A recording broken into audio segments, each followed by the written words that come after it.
guys, it's March 24th, 2024, and I hope everybody's having a great day today.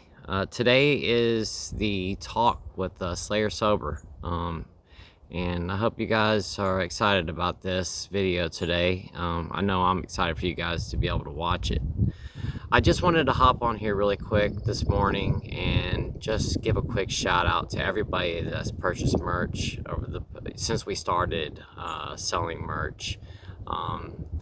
You guys are so awesome. I really appreciate everybody doing it. I had my wife pull all the names off the Amazon store, and I'm just gonna call out everybody's first name. I'm not gonna say anybody's last names, just first names. I would use your handles. Some of you, I'm not sure exactly what your handle is, so I'm just gonna say everybody's first name on here. But I made sure that I got everybody down. So first off, I want to thank Jackie. Jackie, thank you so much. I really appreciate it. Laura, thank you so much, Laura. I can't tell you how much I appreciate you getting the merch. Alicia, thank you so much. Billy, thank you. Catherine, thank you so much, Catherine. And Catherine bought the mug and then went back and bought something else later on. Greg, thank you so much. I really appreciate it. Debbie, thank you so much, Debbie. Amanda, thank you, Amanda. Carol, thank you so much, Carol. I really appreciate that. Sheila, thank you so much. Kelly, I can't tell you how much I appreciate it. I really appreciate you, Kelly. Karen, thank you, Karen. I think Karen was actually one of the first ones that got merch. Gary, thank you so much. Kristen, thank you, Kristen. And Kristen's actually hopped on here and got merch twice as well. I can't thank you enough, Kristen. And Tyler, thank you so much, Tyler. You guys, I can't thank you enough. You guys are so great for doing that. It really does mean a lot to me that you guys have hopped on there and done that. Like I said, we took a shot and got it, and I was getting a little nervous there because nothing was really moving yet. But we've started selling some stuff, and it's really awesome that we're doing this. And like I said, guys, thank you so much for doing that. So with that said, I just wanted to hop on here real quick and just give everybody a shout out and tell you thank you so much for purchasing the merch. But like I said, I'm gonna go ahead and go right into today's talk. I hope you guys enjoy the video. Like I said in yesterday's video, if you have not hopped over on to Slayer Sober's channel, I will add the link into the comment section. I will pin it there. If you have not visited his YouTube channel, please hop over there and subscribe. It would mean a whole lot to me if you did so, and I would greatly appreciate it. And with that said, guys, y'all have a great rest of your weekend. I hope you enjoyed this video for today. There will be 3 more episodes that'll be coming up. Each one of them's about 30 minutes. I didn't want to do one big section. I just wanted to break it up. This also gives me an opportunity just to kind of take a couple days off and not have to film anything.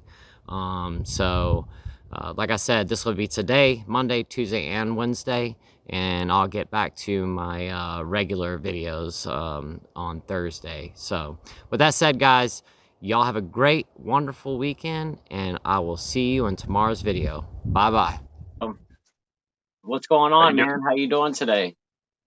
I'm good, brother. How are you doing, man? Doing pretty good, man. Doing pretty good. It's a nice day here in South Carolina, man. Yeah, man. It's beautiful out. It's beautiful out over here.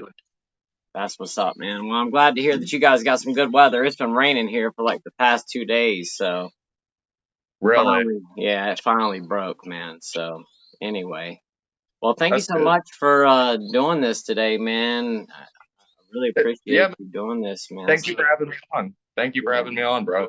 This is gonna be so awesome, man. I'm really looking forward to it.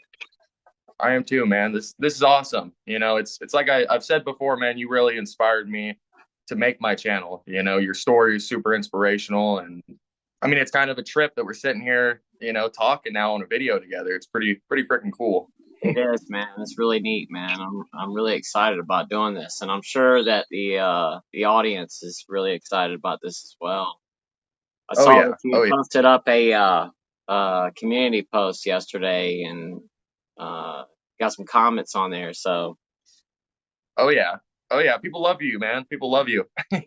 They love you too, man. So, well, Hell anyway, yeah. man, let's go ahead and not waste any time and hop into it, man.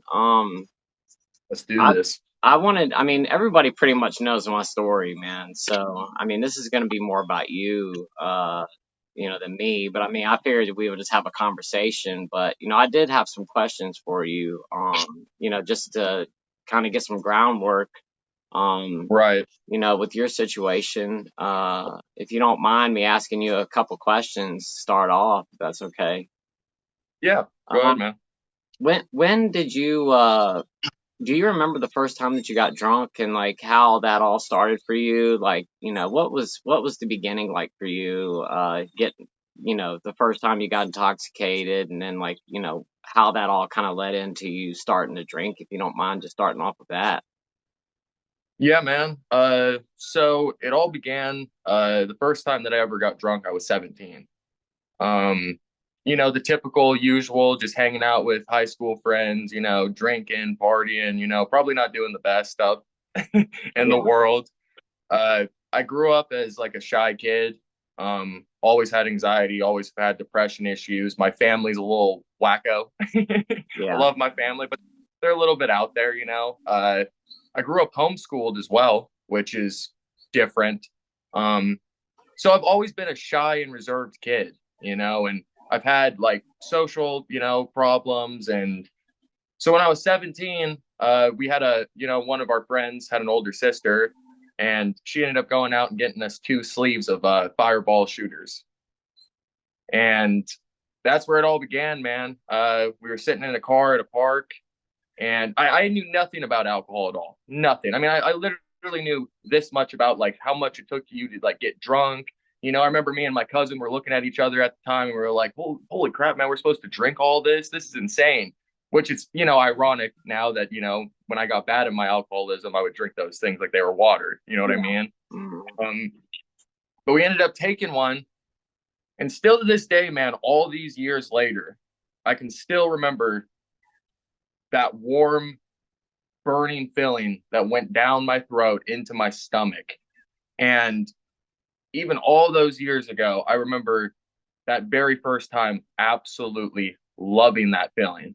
Before I even got the intoxication and all that stuff, before I actually felt the drunk feelings, I noticed right off the bat that for whatever reason, I was extremely attracted to that feeling. And so it started out like that. We started drinking more, one after the next, after the next. We ended up having like seven or eight, nine total. And I remember we got out of the car just to stretch our legs, go use the bathroom. And I remember is when, that was when the drunk feeling first settled in and started.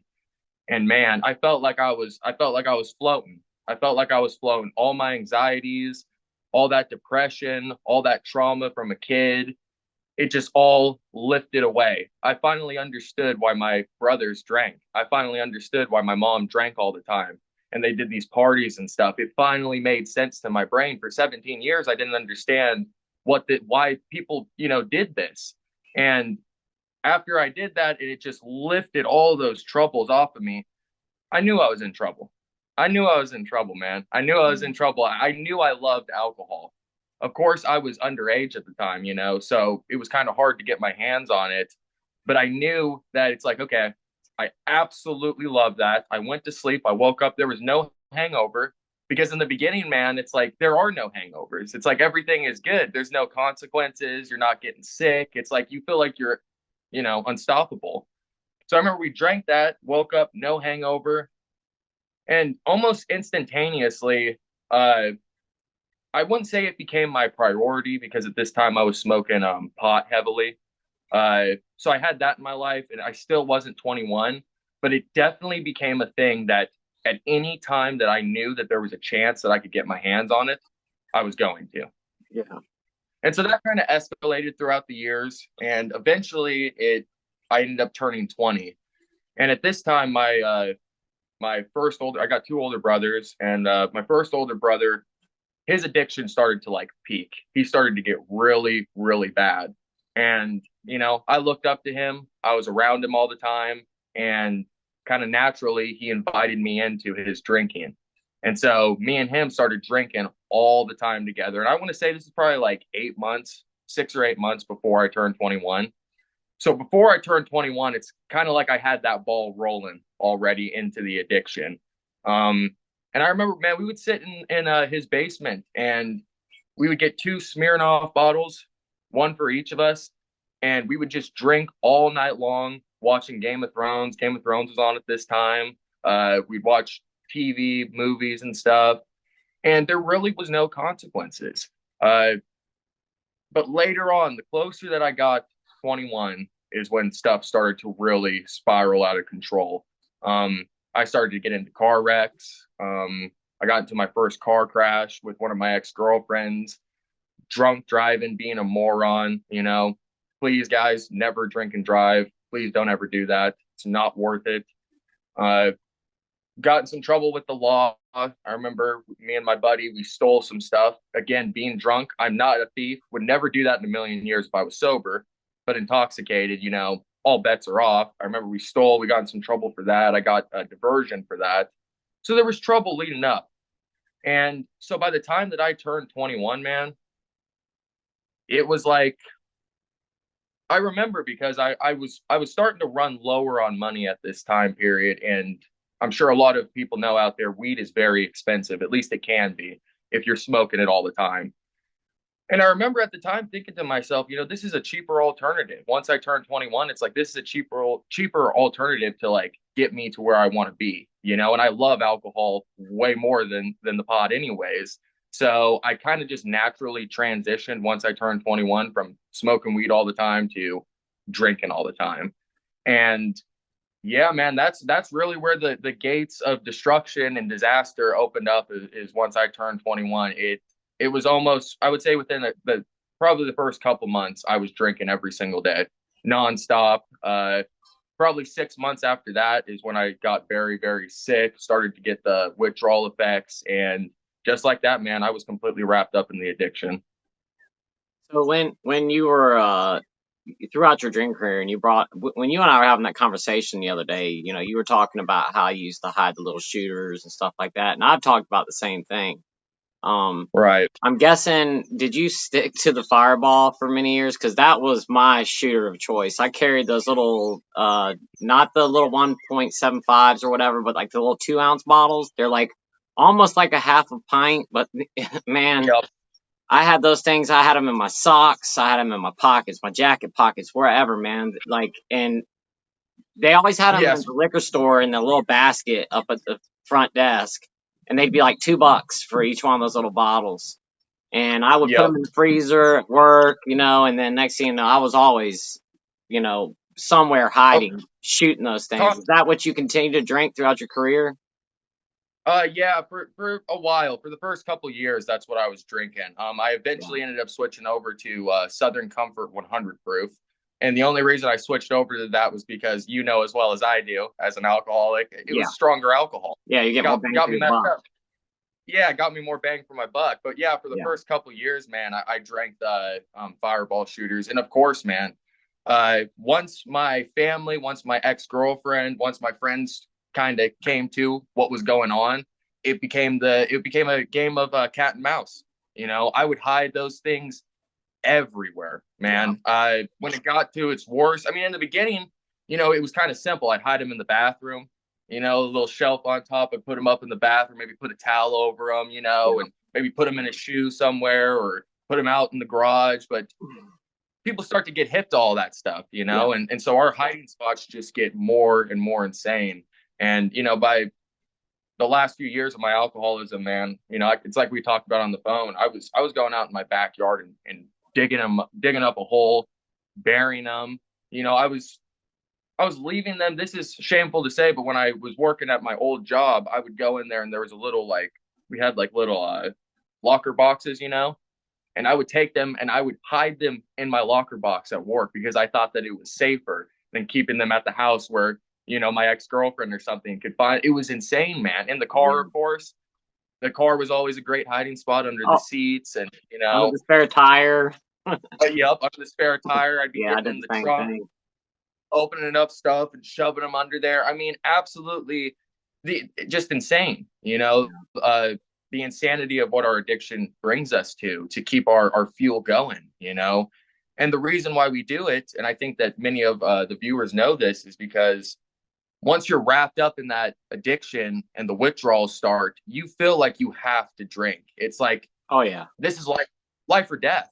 yeah. That's how I felt every single time that I would come off of it, is that this is life or death. I need to get my booze, and I'm going to do whatever it takes to get my booze. I don't care if I have to. And this is very shameful, and I'm not proud to say this, but this is the reality of addiction.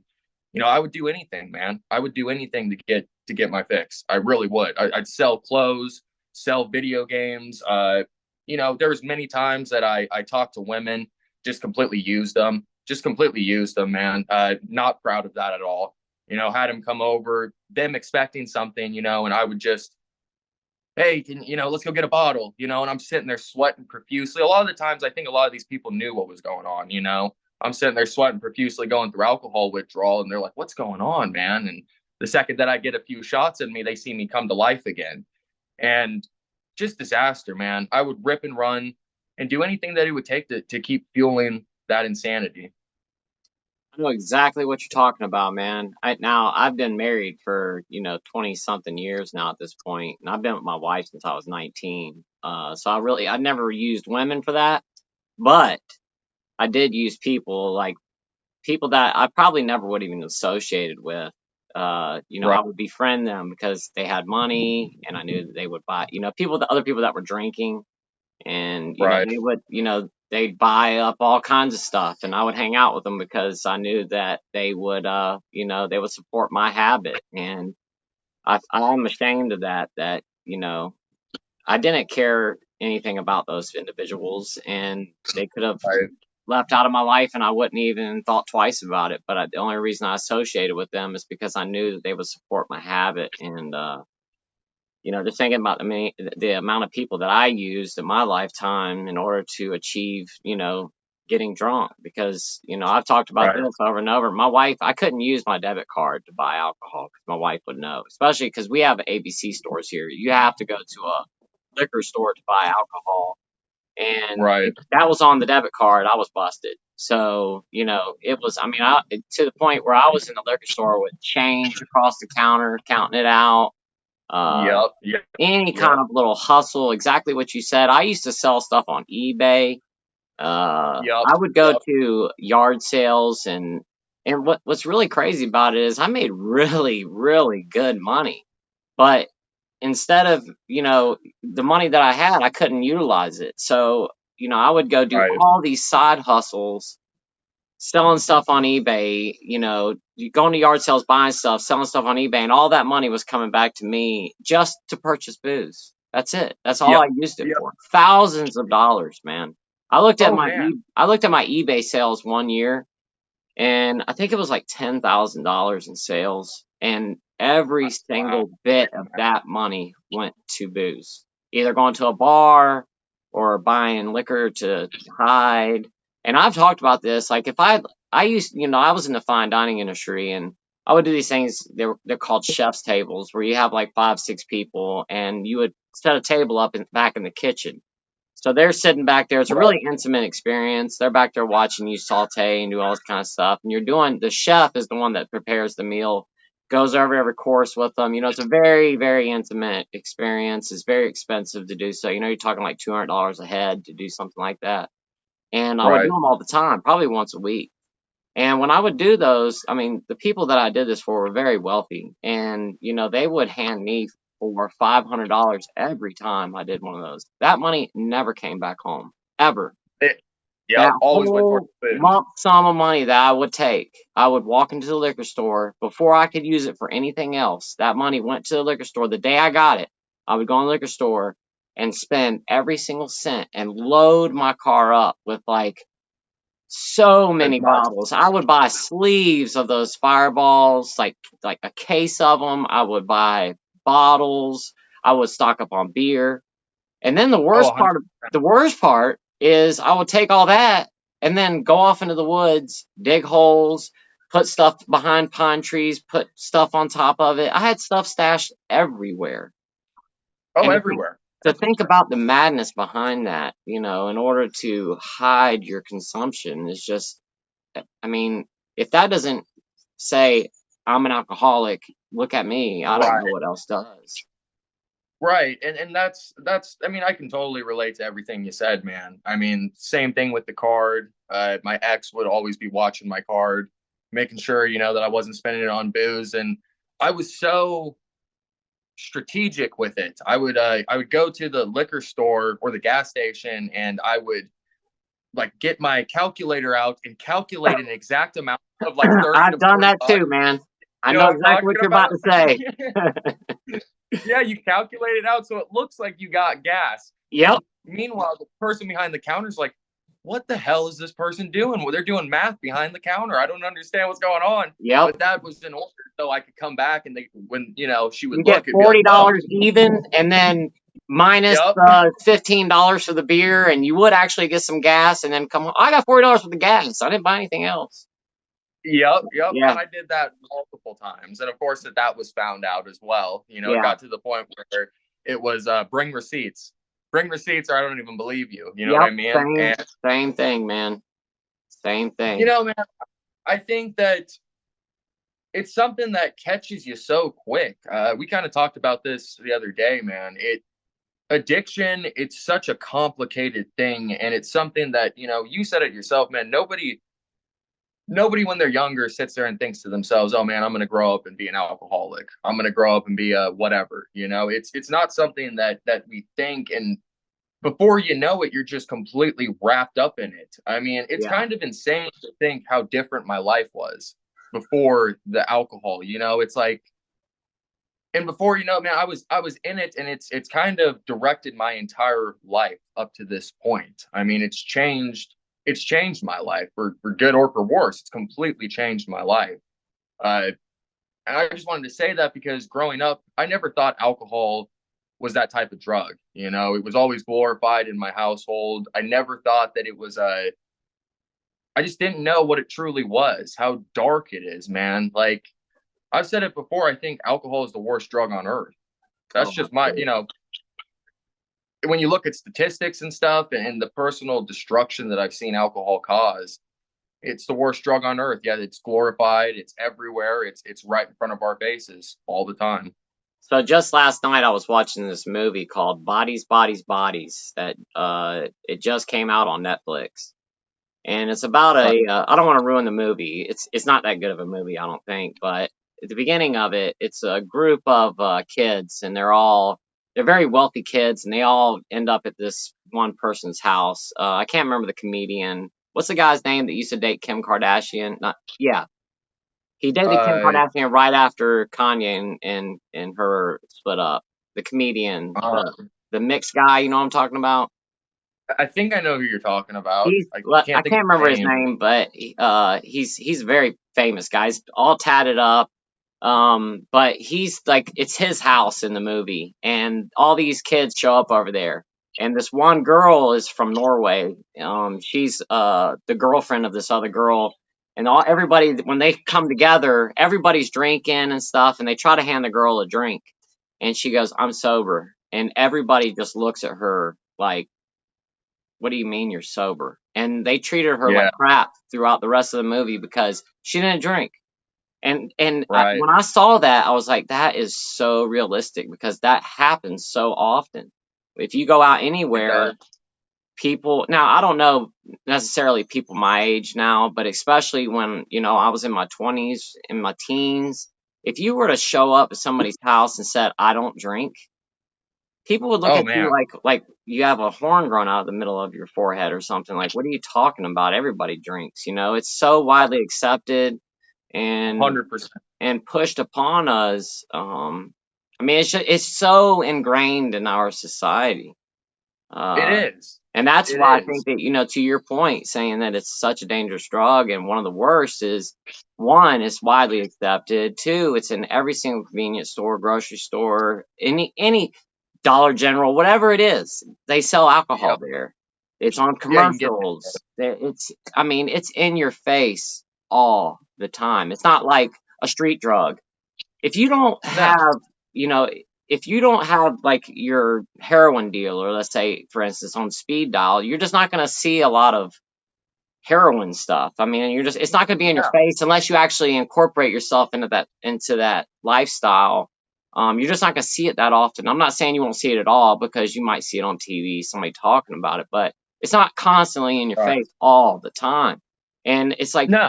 every day when I'm, my wife and I, we lay in our bed at nighttime and we watch a movie every night. That's our thing. When she finally gets done feeding her animals and all the kids are in bed, her and I watch a movie every night. So it's our ritual.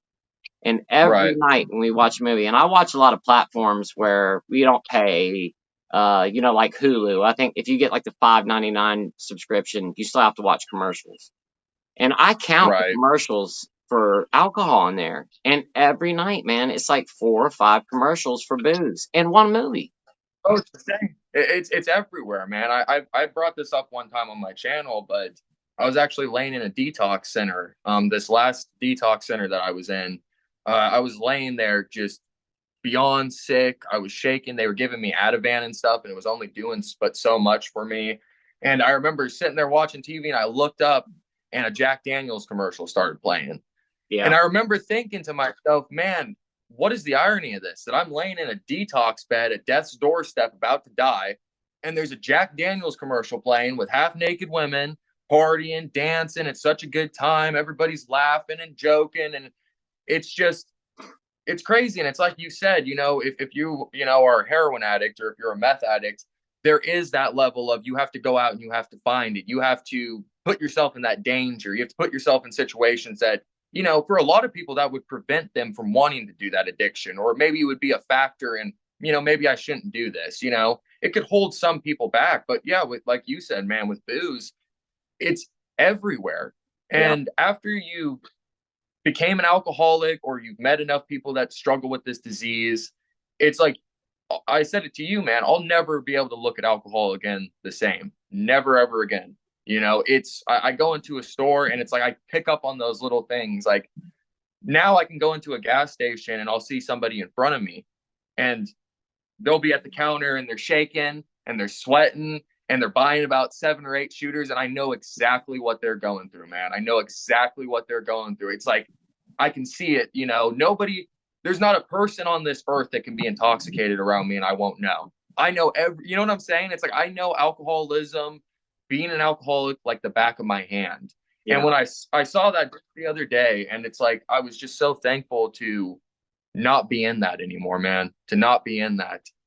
And of course, I've said it. I uploaded something on my community the other day, and I said, with this disease, man, nobody's safe.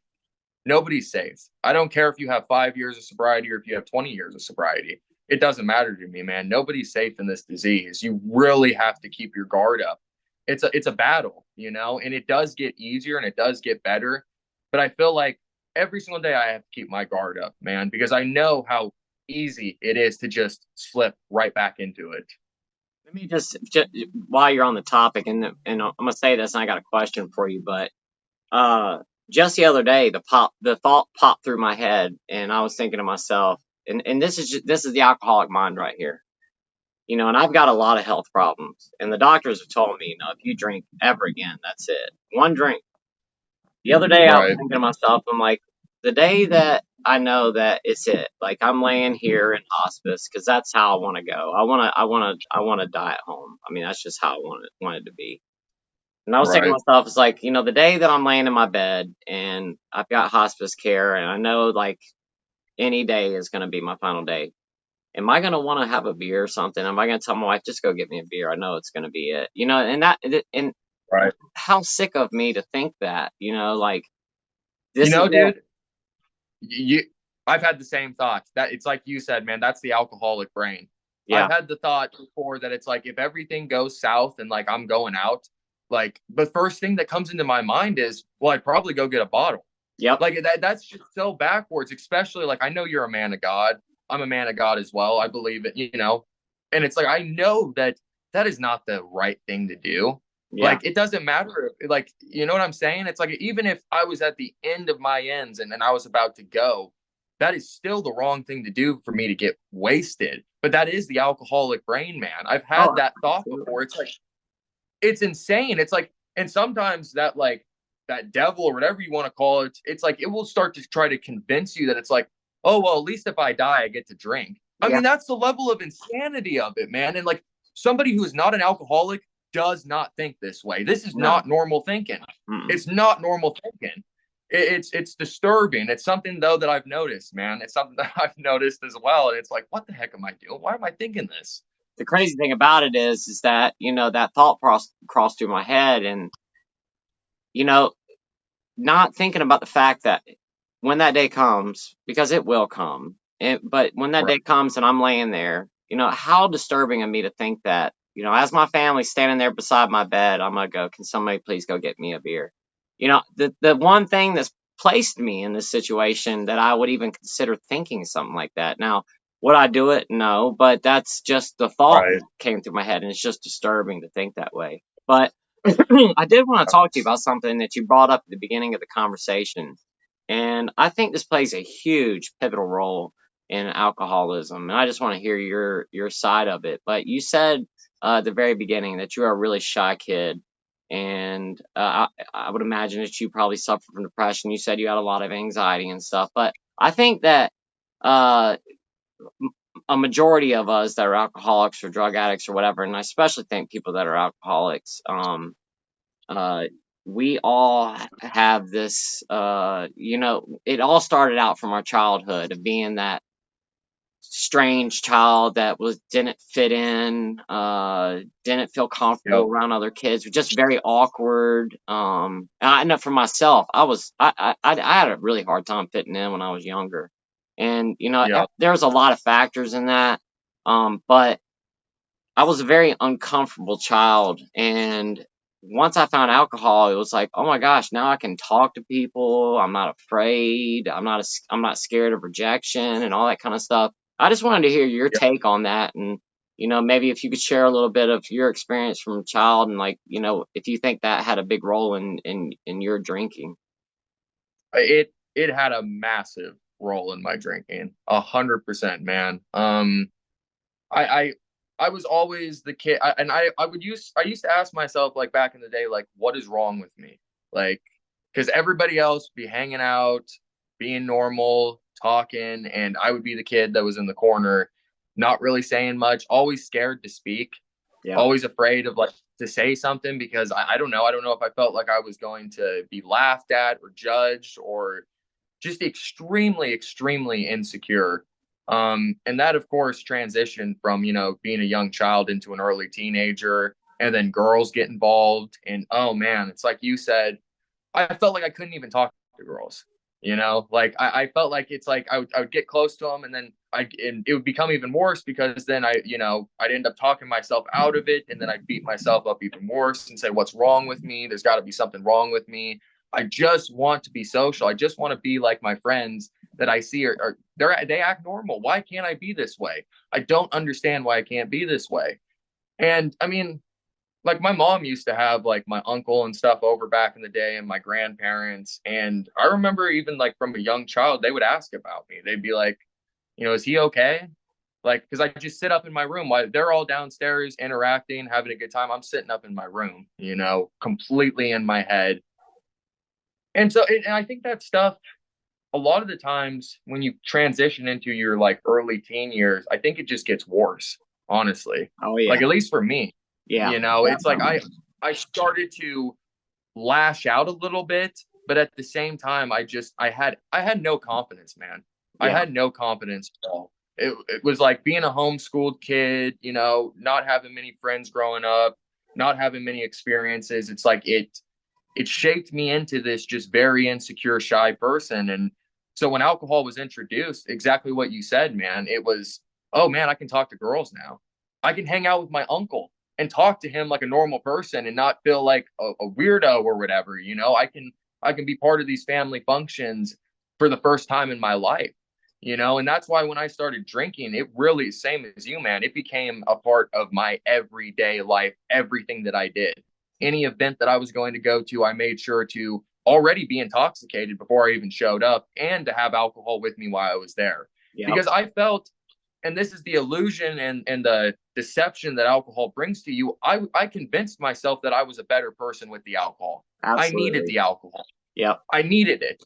Like, people love me more while I have it, so I need this to survive. I need this to keep moving forward in my life. And of course, as well as you know, man, you know, as well as I do, that all turns around on you. It all comes back around and bites you. You know, in the beginning, I've said it before. I've used this analogy. You know, they say that the devil kind of like masquerades as an angel of light, and I kind of feel that way with alcohol. It's like it comes to you in this beautiful package. It looks so nice, and it takes all your worries away, and you drink it, and you feel so damn good, and you can talk. But then the later and later it goes, the more it starts to take. Yeah. The more it starts to take. And before you know it, you're waking up one morning, you have nothing. You have nothing. You're sitting around, looking around, and you're alone. You got nobody left, man. You got nobody left, because alcohol, guys, and this is the truth, it destroys your relationships with everybody. It really does. And there were times I remember where I would be arguing with my ex, and I would be very intoxicated, and we would separate. She'd go and do her own thing, and I'd go do my own thing, and I'd sit there and think to myself, what the hell? Like, what is it's like I could notice what was going on. Like, I know that I would never act like this if it wasn't for me being intoxicated. And it just got real sinister in the end, man. It was like a total self-sabotage. Every single time that I drank, it was like I was doing anything and everything to just ruin my life more, man. And also ruin everybody's lives that were around me at the same time. Absolutely. You know, I was spiraling out of control, on flames, and anybody who was around me, I was grabbing and I was taking them down with me. You know, I actually heard you say in one of your videos that you used to be that guy who you would kind of like push drinking on people a little bit because you didn't want to feel alone. Yeah. I 100,000% can relate to that, man. It got to that point with me too, where I was so lonely, and I knew what I was doing was wrong, because we do in a way. We know, you know, there's that little voice in the back of our heads that's telling us this isn't the right thing to be doing, but we want to convince ourselves of it. And so we want other people to drink with us so we don't feel alone, you know, and you know, we're sad inside and we're depressed inside. So I want to see somebody else drinking and be right there with me. Misery loves company, man. Misery loves company. And it's real.